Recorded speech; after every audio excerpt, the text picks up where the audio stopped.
बेला कोही दिल्ली जाँदा र कोही दिल्लीबाट आउँदा आम मानिस सोच्थे नेपालमा केही हुँदैछ। नेताहरूको बाक्लो आउजाउ भइरहन्थ्यो। अहिले पनि यो क्रम रोकिएको छैन। छिमेकमा कोही जानु र आउनु सर्वथा गलत त होइन, तर लामो समयदेखि नेपालको राजनीतिमा दिल्ली प्रभाव रहेकाले कोही दिल्ली आउँदा र जाँदाले शंका उत्पन्न हुन्छ। नेपालको राजनीतिमा दिल्लीले माइक्रो म्यानेजमेन्ट गर्छ भन्ने आरोप अद्यावधि नै छ। राजनीतिक प्रणालीदेखि ब्युरोक्रेसीको सरुवा बढुवा समेत दिल्ली र नेपाल स्थित भारतीय दूतावास जोडिएका थुप्रै सूचना पनि आएका छन्। नेताहरू विभिन्न बहानामा दिल्ली जाने र आफ्ना स्वार्थका लागि खुशामत गर्ने नयाँ होइन। स्वयं भारतीयहरू नै नेपालका नेताहरू राष्ट्रिय स्वार्थभन्दा आफ्ना लागि दिल्ली धाउने गरेको बताउँछन्। छोराछोरी आफन्त र आफू पदमा पुग्नका लागि भारतीय गुहार्छन्। आफ्नो थैलीको मुख राम्रोसँग बाँध्नु, चोरलाई दोष नलगाउनु भनेतिर नेताहरूको ध्यान हुँदैन। बरु उल्टै नचाहिने कुरामा पनि हस्तक्षेप निम्त्याउन उनीहरूको दौडधुप हुन्छ। यसले स्वाभाविक छ, स्पेस पाएपछि खेल्ने त खेलाइहाल्छ। नमस्कार, यो न्युज आज टुडे, म तुलसी अर्याल। हरेकको हरेक स्वार्थ हुन्छ। नेपालको आन्तरिक राजनीतिमा एकल जस्तो प्रभाव रहेको दिल्ली प्रभाव पछिल्लो केही वर्ष कमजोर भएको छ। यो हुनुमा स्वयं भारत नै जिम्मेवार रहेको नेपाल भारतबारे जान्ने भारतीय नै बताउँछन्। भारतको संस्थापन नीतिकै कारण नेपाल भारतको प्रभावबाट बाहिरिँदै गएको उनीहरूको बुझाइ छ। नेपालले संविधान जारी गरेपछि नरेन्द्र मोदी सरकारले गरेको आर्थिक नाकाबन्दी भारतका लागि दुर्भाग्य भएको उनीहरूको बुझाइ छ। भारतको नाकाबन्दीका कारण नेपाल उत्तरी छिमेकी देश चीनको नजिक पुगेको उनीहरूले तर्कका बीच विश्वमै चीनको उपस्थिति आक्रामक छ। छिमेकमा के हुँदैछ भन्ने कुराको चासो राख्नु स्वाभाविक हो। त्यति मात्र होइन, चीनको तर्फबाट भएका पछिल्ला हाई प्रोफाइल भिजिटले पनि चीन नेपाल मामिलामा चनाखो छ भन्ने सन्देश दिएको छ। केही वर्ष अघि राष्ट्रपति सी जिनपिङको भिजिट र पछिल्ला वर्षमा उच्च पदस्थ चीनियाहरूको नेपाल आउजाउ त्यसकै श्रृङ्खला हुन्। अहिले पनि चीनका विदेश मन्त्री वाङ काठमाडौँमै छन्। यति बेला चीनिया विदेश मन्त्री तथा स्टेट काउन्सिलर वाङ यी नेपाल भ्रमणमा छन्। उनी 3 दिने नेपाल भ्रमणका लागि शुक्रबार आएका हुन्। 2076 मा राष्ट्रपति सी जिनपिङ नेपाल आएपछि यसपटक चीनिया उच्च पदस्थ व्यक्तिको भ्रमण भएको हो। केही समय यता चीन नेपाल बीच देखा परेका द्विपक्षीय सवालका कारण नेपालमा चीनको छविमा धक्का पुगिरहेको परराष्ट्र मामिलाका केही विज्ञहरूले बताउँदै आएका छन्। कोरोना महामारी सुरु भए यता पहिलो पटक हुन लागेको चीनिया विदेश मन्त्रीको भ्रमणले नेपाल चीन सम्बन्धमा उत्पन्न भएको खटपटको निकास दिने अपेक्षा धेरैको छ।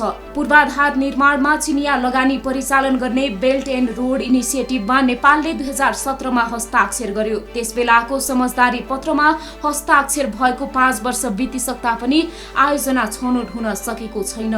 यो हेर्दा अमेरिकालाई चित्त दुख्ला कि या चीन चिडिएला कि भन्ने किसिमका संशयका कारण समझदारी पत्रमा हस्ताक्षर हुन ढिलाइ भइरहेको छ। परराष्ट्र मन्त्री स्तरीय द्विपक्षीय वार्तामा शनिबार नेपाल चीन सम्बन्धका समग्र पक्षमा छलफल भएको छ।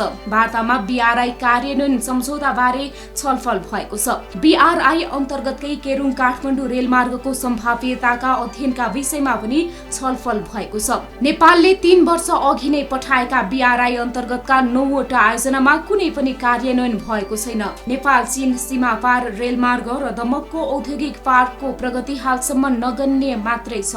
सीमापार रेलको सम्भाव्यता अध्ययनका लागि आउनुपर्ने चिनिया प्राविधिक टोली अझै आएका छैनन्। बीआरआई कार्यान्वयन हुँदा चीनलाई प्रशस्तै फाइदा हुन्छ, तर भर्खरै एमसीसी सम्झौता पारित भएका कारण पनि यसलाई कार्यान्वयन गर्न चीन केही हच्किएको छ।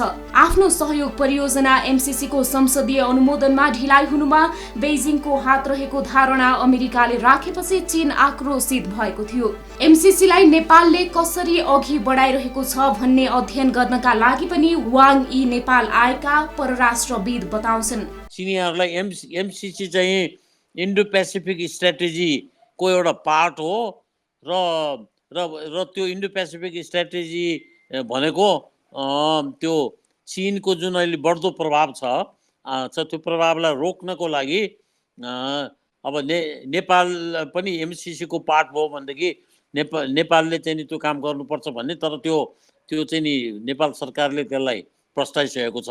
यो कुनै पनि मिलिटरी कम्पोनेन्ट छैन यसमा, यो एमसिसीमा मिलिटरी कम्पोनेन्ट छैन भन्ने कुरा धेरै पटक भनिसकेका छ। र त्यही कुरा मलाई लाग्छ चिनिया अधिकारीलाई, अहिलेको चिनिया विदेश मन्त्रीलाई प्रधानमन्त्री स्तरमा, परराष्ट्र मन्त्री स्तरमा र अरू स्तरमा पनि यो कुरा अवगत गराइनेछ।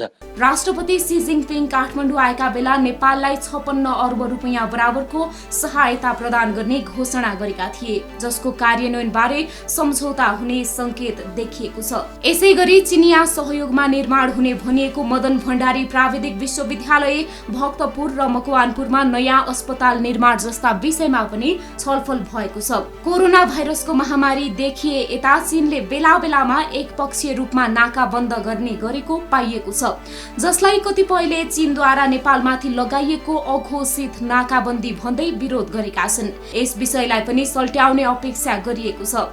वार्तामा रसुवाको टिमुरे र हुम्लाको हिल्सामा सुक्खा बन्दरगाह निर्माण भएको ठाउँमा बहुउपयोगी क्वारेन्टिन निर्माण बारे छलफल भएको छ। त्यस्तै आंशिक मात्र सुचारू भइरहेका तातोपानी नाकालाई कसरी प्रभावकारी रूपमा सुचारू गर्ने भन्ने विषयलाई पनि समेटिएको थियो। नेपालले तातोपानी र रसुवागढी नाका मार्फत तिब्बततर्फ नेपाली गाडी प्रवेशका लागि पनि आग्रह गरेको छ।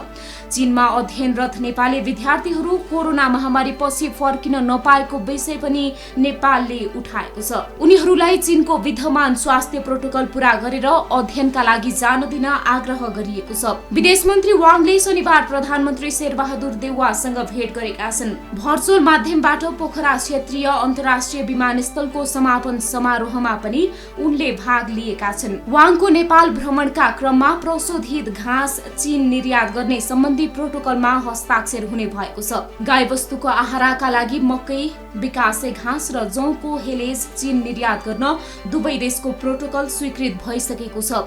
चीनले नेपालबाट हेलेज आयातका लागि चासो देखाएपछि नेपालले 1.5 वर्ष अघि मात्र प्राविधिक कार्यदल गठन गरेर अध्ययन गरेको थियो, तर विभिन्न जटिलताका कारण उक्त निर्यातको सम्भावना भने न्यून नै छ। यस भ्रमणबाट चीनले दिँदै आएको वार्षिक सहायता पनि 15 अर्ब पुर्याउन हस्ताक्षर हुने भएको छ। पहिले के सम्झौताहरू भएका छन् नेपाल र चीनको बीचमा, ती सम्झौताहरू अझै इम्प्लिमेन्टेसन स्टेजमा कार्यान्वयन भएको छैन। अब ती सम्झौताहरूलाई एक्सपेडाइट गर्न, त्यसलाई लागू गर्नलाई, त्यसलाई छिटो त्यसलाई लागू गरेर नेपालको हितमा र चिनियाको हितमा ती सम्झौताहरूलाई लागू गर्ने पनि उहाँको प्रयास जरुर हुनेछ। र केही एड पनि बढ्ला जस्तो छ। अहिलेको विदेश मन्त्रीको यो भ्रमणको दौरानमा वार्षिक चाहिँ जुन सहायता चीनले दिँदै आएको छ त्यसमा 2-3 अरब केही बढ्ने जस्तो सम्भावना पनि छ। नेपालले यस वर्ष गरेको अध्ययनले कर्णाली प्रदेशको हुम्ला जिल्लामा सीमा समस्या रहेको देखाएको छ। यद्यपि चिनिया पक्षले भने नेपालसँग सीमा विवाद नभएको दावी गर्दै आएको छ। दुई देशको सीमामा पर्ने हुम्लाको किट खोला क्षेत्रमा चिनिया पक्षले नियन्त्रणको प्रयास गरेको कुरा अध्ययनमा छ। आर्थिक सामाजिक हिसाबले पछि रहेको अनि राजनीतिक रूपमा पनि अस्थिर रहेको नेपालप्रति चिनिया चासो राम्रै छ। चीनले विशेष गरी पूर्वाधार विकासमा नेपाललाई ठूलो सहयोग गर्दै आएको छ। चीनबाट आर्थिक सहायता पाउने देशमध्ये अत्याधिक अनुदान सहयोग पाउने देशमा पर्छ नेपाल। नेपालमा मात्र नभई पछिल्लो दशकमा दक्षिण एसियामा चीनको संलग्नता बढ्दो छ। आफ्ना छिमेकी तथा दक्षिण एसियाली देशहरूको अमेरिका प्रतिको झुकाव नहोस् भनेर पनि चीन आफ्नो छिमेकी नीतिमा बढी केन्द्रित छ। चीनबाट ठूलो आर्थिक तथा प्राविधिक सहयोग पाउँदै आएको हाम्रो मुलुकको सन् 1955 देखि चीनसँग कूटनीतिक सम्बन्ध कायम छ। पछिल्लो समय देखिएका केही समस्याहरूलाई कूटनीतिक तवरबाट समाधान गरी दुई देशबीचको सम्बन्धलाई सुदृढ पार्न आवश्यक छ।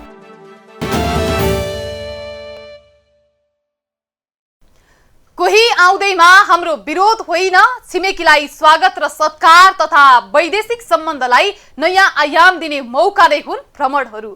नेपालले आफ्नो हित हेर्ने हो, आर्थिक तथा पारस्परिक सहयोग र सम्बन्धले देशकै हित गर्छ। आएकाहरूप्रति गुनासो हुँदैन तबसम्म हाम्रो आन्तरिक मामिलामा उनीहरू खेल्दैनन् वा हामीले त्यो खेल्ने वातावरण दिँदैनौँ। विदेश मन्त्री वाङको भिजिट पनि दुई देशको पारस्परिक सहयोगकै लागि हो भन्ने हामीले बुझेका छौँ। यसकारण उनको भ्रमण सफल बनाउने जिम्मेवारी नेपाल पक्षकै हो। जसै कोही आउँदा नेपालको राजनीति तरङ्गित हुने अवस्था आउँछ, वाङको भ्रमणमा त्यस्तो हुने छैन। तर शङ्का त फेरि पनि गर्न पाइन्छ, शङ्का जन्मिन्छ पनि। चिनिया विदेश मन्त्री वाङ यी हाल 3 दिने नेपाल भ्रमणमा छन्। चिनिया उच्च अधिकारीको नेपाल भ्रमण कूटनीतिक क्षेत्रमा जति महत्त्व रहेको छ, त्यो भन्दा बढी नेपालमा राजनीतिक चासोलाई पनि निकै उत्सुकताका साथ हेरिएको छ। अझै दुई ठूला कम्युनिस्ट पार्टीका अध्यक्ष द्वय केपी शर्मा ओली र माओवादी अध्यक्ष पुष्पकमल दाहाल प्रचण्ड एमसीसीको बहानामा भएको भेटघाटलाई पनि अर्थपूर्ण रूपमा हेरिएको छ। ओलीलाई प्रधानमन्त्री नै प्रस्ताव गरेर प्रचण्डले राजनीतिको अर्को कोर्स लिन खोजेको चर्चा पनि अझै ताजै छ। एमाले र माओवादीलाई विभाजित हुन नदिने चिनिया कम्युनिस्ट पार्टीको प्रयास असफल भएपछि विदेश मन्त्रीले यी दुई पार्टीका अध्यक्षलाई चुनाव अघि भेटेरै दुवै पार्टीलाई एकै ठाउँमा ल्याउन सक्ने आकलन पनि गरिएको छ। चीन, माओवादी केन्द्र र एमाले विभाजनले त्यति खुसी देखिँदैन। त्यसैले वाङ यीको यो भ्रमणले पुनः छिन्न भिन्न अवस्थामा रहेको कम्युनिस्ट पार्टीलाई एकै ठाउँमा उभ्याउने रणनीतिको रूपमा पनि भ्रमणलाई हेरिएको छ। चिनिया अधिकारीहरूको यो भ्रमणलाई कूटनीतिक भन्दा पनि राजनीतिक चाल बुझ्ने कोसिसका रूपमा अर्थ्याइएको छ। नेपालको आन्तरिक उसमा पनि यो जुन विभिन्न यो वामपन्थी दलहरू छ, वामपन्थी दलहरू पहिले एक चाहिँ नि भएका थिए, पछि टुक्रिए। अब त्यो किन त्यसरी टुक्रिए भन्ने त्यसमा पनि उहाँले केही चासो देखाउनु भएको जस्तो छ। अझ मुलुकको स्थानीय तहको निर्वाचन नजिक चिनिया विदेश मन्त्रीको नेपाल भ्रमणलाई निकै अर्थपूर्ण रूपमा हेरिएको छ। उनको यस भ्रमणलाई कतिपयले कम्युनिस्ट एकताको प्रयासका लागि पनि बुझेका छन्। चीनको चासो र एमाले माओवादी बीच हुन सक्ने गठबन्धन र एकताको केही भ्यौ पाएरै हुन सक्छ। प्रधानमन्त्री शेरबहादुर देउवा प्रचण्डलाई धेरै बिच्क्याउन नहुनेमा छन्। अझै ओलीको उद्योग छ भने झुटा कुरा होइन। ओलीजीको पार्टी धेरै बलियो छैन। त्यस कारण चाहिँ केही पनि होइन। ओलीले माओवादी फुटिहाल्यो, हामी जितिहाल्छौँ भन्ने आशा गर्नु हुन्छ।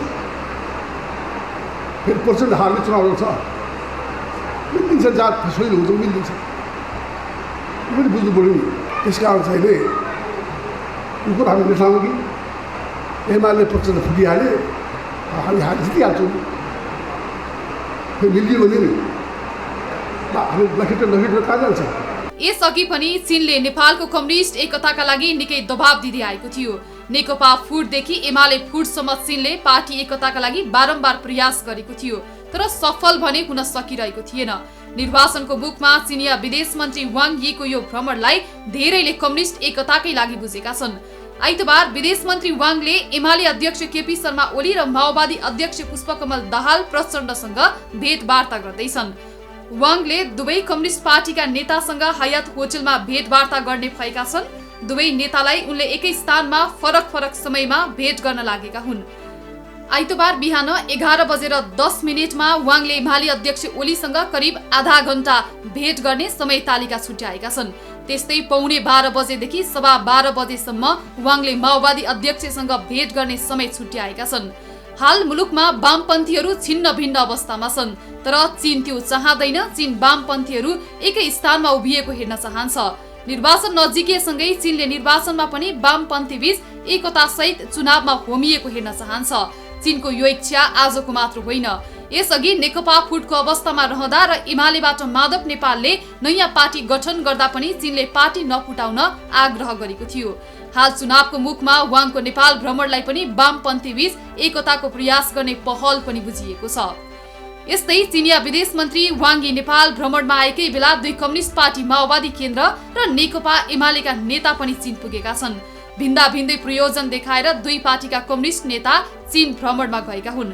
माओवादी नेता देव गुरुङ नेतृत्वको टोली शुक्रबार मात्रै चीन भ्रमणमा गएको छ भने एमाले नेता विष्णु पौडेल नेतृत्वको टोली पनि करिब 5 दिन अगाडिदेखि चीन भ्रमणमा छन्। नेपालमा एमसीसी अनुमोदन भएसँगै असन्तुष्ट रहेको चीनलाई रिजाउन र नेपालका कम्युनिस्टसँग चिनिया कम्युनिस्ट नेताको बढ्दो दूरीलाई नजिक ल्याउन पनि नेपालका केही कम्युनिस्ट नेता चीन भ्रमणमा गएको केहीको बुझाइ छ। यस्तै माओवादी नेता वर्षमान पुन पनि स्वास्थ्य फलोअपका लागि भन्दै शुक्रबार नै चीन पुगेका छन्। यसरी चुनावको नजिक प्रचार प्रसारमा जुट्नुपर्ने दल विभिन्न प्रयोजन देखाएर अहिले चीन भ्रमणमा छन्। यसले पनि कतै कम्युनिस्ट बीच एकताका लागि यी भ्रमण भएका त होइनन् भन्ने उत्तिकै आशंका थपिदिएको छ। बलियो कम्युनिस्ट बनाउन चाहेका चिनिया अधिकारी पछिल्लो समय नेपालमा एमाले र माओवादी विभाजन, त्यसै गरी एमालेबाट पनि चोइटिएर अर्को कम्युनिस्ट पार्टी गठन भएकोमा चीनले चित्त दुखाएको छ। चीनले पुनः कम्युनिस्ट बीच एकताको प्रयास थालनी गर्ने धेरैको बुझाइ छ। अहिले उच्च अधिकारीको भ्रमण पनि यसमै केन्द्रित रहने धेरैको ठम्याइ छ। अमेरिकी सरकारको सरको दबावका अघि सरकारको नेतृत्व गरिरहेको कांग्रेसको कुनै जोड नचलेपछि अन्ततः गत फागुन 15 गते एमसीसी संसदबाट व्याख्यात्मक टिप्पणी सहित अनुमोदन गरियो। चिनिया पक्षसँग नजिक मानिएका केही कम्युनिस्ट नेता यस विषयमा असन्तुष्ट पनि रहे। उनीहरू असन्तुष्ट रहे पनि नेतृत्व तहले पास गराएपछि नेपालमा रहेका चिनिया अधिकारीहरूलाई कम्युनिस्ट पार्टीहरूलाई गोलबद्ध गराउने प्रयास भइरहेको बुझिएको छ। कम्युनिस्ट पार्टीकै सहयोगमा एमसीसी संसदबाट अनुमोदन भएपछि चीन झस्किएको थियो। कम्युनिस्ट पार्टी बलियो हुँदा मात्रै नेपालमा आफ्नो स्वार्थ अनुकूल नेपाललाई प्रयोग गर्न सक्ने चिनिया मेन्टालिटी रहेको बुझिन्छ। चिनिया राजदूत हाउ यान्सीको पनि नेपालका कम्युनिस्ट नेताबीच राम्रो सम्बन्ध छ। नेकपा विभाजनको सङ्घारमा हाउ यान्सीले पनि कम्युनिस्ट बीचको सम्बन्ध सुधारका लागि पटक पटक शीर्ष नेताहरूलाई आग्रह गर्दै र आफ्नो सक्रियता पनि बढाउँदै आएकी थिइन्। कम्युनिस्टसँगको उनको निकटताले कांग्रेसलाई बेला बेला झस्काउने पनि गर्थ्यो। सहमति जुटाउनकै लागि उनी एमाले अध्यक्ष ओलीकै निवासमा पुग्थिन् त कहिले माओवादी अध्यक्ष प्रचण्डको निवासमै। यसरी कम्युनिस्ट एकताका लागि चीनले विगतदेखि नै धेरै प्रयास गर्दै आएको छ। अहिले पनि चुनावको मुखमा भएको चिनिया उच्च ओहदाको भ्रमणलाई कम्युनिस्टहरूलाई एकै ठाउँमा उभ्याउने प्रयास भन्दा गलत नहोला।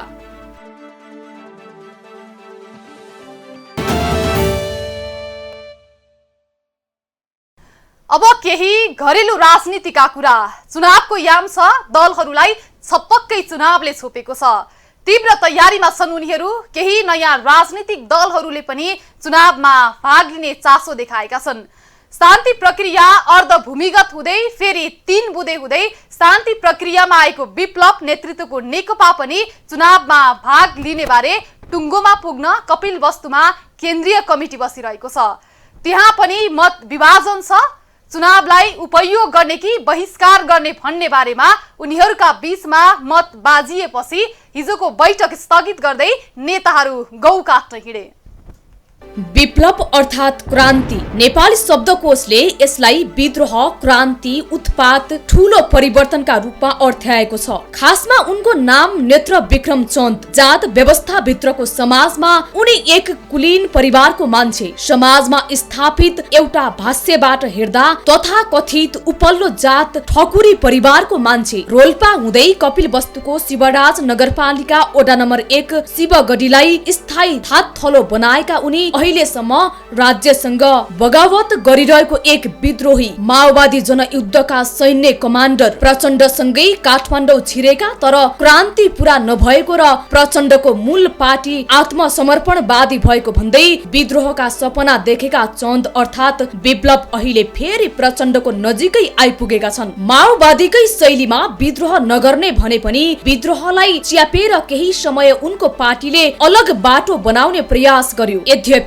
त्यसका सैद्धान्तिक अस्पष्टता, विचारमा एकरूपता नभएका थुप्रै प्रश्नहरू थिए र छन् पनि। तत्कालीन नेकपाको सरकारले प्रतिबन्ध लगाएपछि केही समय उनी र उनका नेता कार्यकर्तामाथि राज्यले धरपकड त गर्यो तर त्यही सरकारले फेरि ठूलो उपलब्धि भन्दै 3 बुँदे सहमति मार्फत विप्लवलाई मूलधारमा ल्याएको दावी गर्यो। स्वयं विप्लवले पनि तत्कालीन सरकारको निर्णयलाई अनुमोदन गरे। प्रधानमन्त्री केपी ओली पुलिससँग राजधानीमा सार्वजनिक भएका विप्लवले क्रान्तिकै कुरा गरे। आफूहरूको प्रतिबन्ध हटाएकोमा ओली सरकारको प्रशंसा गरे। एक विद्रोही राष्ट्रिय राजनीतिमा आएको सन्देश दिँदै अन्य नेताहरूसँग भेटघाट बढाए। खुल्ला राजनीतिमा आइसकेपछि काठमाडौँ भन्दा बाहिरै बसेर राजधानीलाई केन्द्र बनाउन नचाहेको सन्देश दिइरहे। जनताको दुःख सुखमा जोडिएको र आम मानिस भन्दा भिन्न विप्लव छैन भन्ने सन्देश दिन उनी काठमाडौँ भन्दा बाहिरै बस्न चाहेको बताउँछन्। घरायसी कामदेखि खेतबारीमा पनि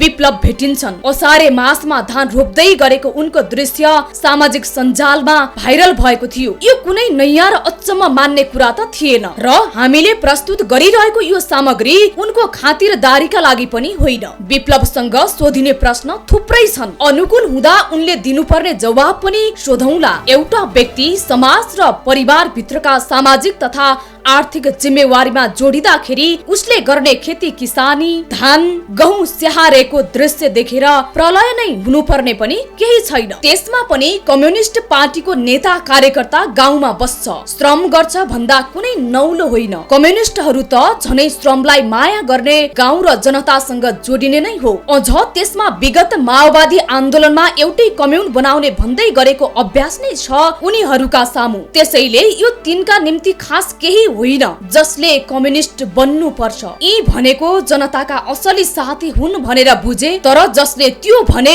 पढाए तिनै चरम पुँजीवादी नवधनाढ्य र सामन्तकै तहमा उक्लिएपछि विप्लवहरूले गहुँ काट्दा अचम्म मान्नु पर्ने भो। धान रोप्दा हेर्ने रमिते बढ्ने भए। अहिले केन्द्रीय कमिटी बैठक नै गाउँमा बसाइरहेका विप्लवले बैठकको विश्राम लिँदै केही बेर उनी र उनका नेताहरूले गहुँ काटिरहेको यो फोटो बाहिर आयो। उनकै नेताहरूले पनि यो फोटोलाई फेसबुकमा पोस्ट गर्दै केन्द्रीय जन कम्युन नै भने। यो धेरै केही होइन, तर केही भने हो। यो एउटा सन्देश त हो। सँगै यस्ता कर्मले उनीहरूलाई सादगी जनमुखी र श्रम गरेर बाँच्ने कम्युनिस्ट नेता र पार्टी भनेर चिनाउला। नेताले गएर सधैँ बारी खन्ने वा धान रोप्ने भन्ने मात्रै पनि होइन, तर सन्देश जरुर हो। परेको बेला उनीहरू सबै कामका निम्ति तयार छन्। श्रमको सम्मान र यसको महत्व छ भन्नका लागि राजनीतिमा यस्ता कर्म र अभ्यासको अर्थ चाहिँ हुन्छ। उनीहरूको यो काम फरक त हो, तर फरक देखाउनकै लागि मात्र हो कि यो अहिले भन्न हतार हुन्छ। उनीहरू यसमा टिक्छन् पनि। केही दिनलाई गरिने स्टन्ट राजनीतिमा धेरै बिक्छ, लोकप्रिय पनि हुन्छ, तर त्यो नक्कली भयो भने आफैलाई ब्याकफायर हुन्छ भन्ने सत्य सम्भवत उनीहरूले बुझेको हुनुपर्छ। सक्कली कम्युनिस्ट बन्न र टिक्न गाह्रो नै छ। फेरि संसदीय राजनीतिमा आइसकेपछि यहाँका आर्थिक तथा सामाजिक सम्बन्ध, सांस्कृतिक रूपमा हुने विचलन, लेनदेन र बिचौलियाको बिगबिगी बारे भनिरहनु परेन। कम्युनिस्ट नेता क्रान्तिदेखि दरबारसम्म र उग्रपन्थदेखि संशोधनवादसम्म कसरी चिप्लिन्छन् विप्लव जानकार नै छन् र यतिखेर स्वयं उनकै पार्टी पनि चुनावलाई उपयोग या बहिष्कारको कोपभाजनमा छ।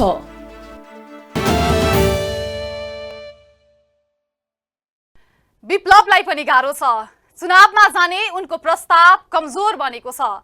एकीकृत जनक्रान्तिको कार्य दिशा लिएर अलग बाटो समातेको उनको पार्टी अहिले चुनावलाई पनि उपयोग गर्न सकिन्छ भन्ने ठाउँमा आइपुगेको छ। किसान, मजदुर, मध्यम वर्ग र राष्ट्रिय पुँजीपति वर्गलाई एकीकृत ढङ्गले अगाडि बढाउने र जनआन्दोलन सञ्चालन गर्ने कार्यक्रमलाई उनीहरूले एकीकृत जनक्रान्तिको बाटो भनेका थिए। सहर र गाउँमा एकै पटक प्रहार गर्ने भन्ने सुरुवाती योजनामा थिए उनीहरू, तर ठूलो संख्यामा नेता कार्यकर्ता पक्राउ परेपछि उक्त पार्टी 3 बुँदे सहमति मार्फत मूलधारमा फर्किएको हो। हस्त न्यूज आट टुडे आजलाई यति नै। हामी सबै बिदा हुन्छौँ। नमस्ते।